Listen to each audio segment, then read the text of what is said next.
Nah, pelaku ekonomi yang ketiga nih kira-kira apa nih? Ada yang dikenal dengan rumah tangga negara atau rumah tangga negara nih biasa disebut juga RTN ya. Atau di beberapa textbook dibilang juga pemerintah gitu ya. Peranannya kira-kira apa nih RTN atau pemerintah ini dalam kegiatan ekonomi? Peranannya yang pasti sebagai pemerintah, dia pasti merupakan regulator ya, atau apa nih, pengatur.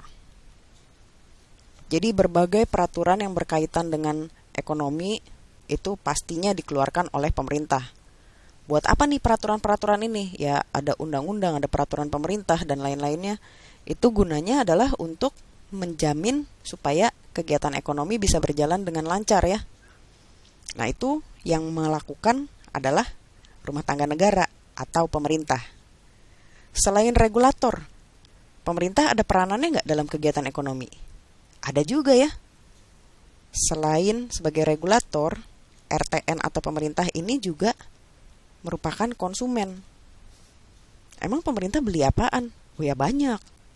Misalkan pemerintah salah satu tugasnya kan membangun sarana umum ya.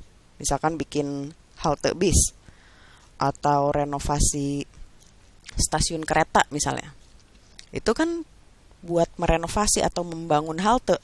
Dia butuh berbagai barang-barang ini ya, barang-barang dasar lah.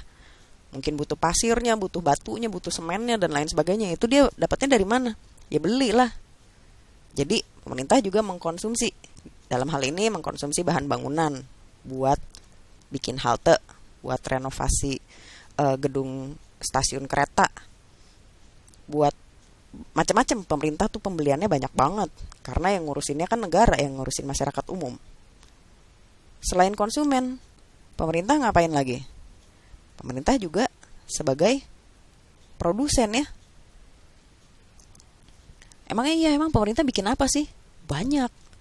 Lu pernah dengar nggak yang namanya BUMN? Badan Usaha Milik Negara. Misalkan contohnya kayak apa ya? Pertamina misalnya, itu BUMN. Atau berbagai bank komersil yang ada di Indonesia nih, itu juga BUMN. Itu milik negara. Jadi pemerintah kayak misalkan Pertamina, ya dia memproduksi minyak dari laut, dibor, diambil, disuling, diproses sampai akhirnya sampailah ke pom bensin yang kita lihat di sekitaran kita ini, yang akhirnya bisa dikonsumsi oleh RTK, rumah tangga konsumen, oleh masyarakat umum gitu ya. Nah selain ketiga peran ini, pemerintah ada peran lainnya nggak? Ada, yang tadi kita juga udah bahas tuh di RTP, sebagai agen pembangunan. Ini jelas karena pemerintah juga kan punya kewajiban untuk membangun perekonomian negaranya ya, menyediakan lapangan pekerjaan dan lain sebagainya. Jadi keempat hal inilah yang merupakan peranan dari rumah tangga negara atau pemerintah. Nah, abis ini kita mau lihat pelaku ekonomi yang terakhir ya. Ditunggu ya di video berikutnya.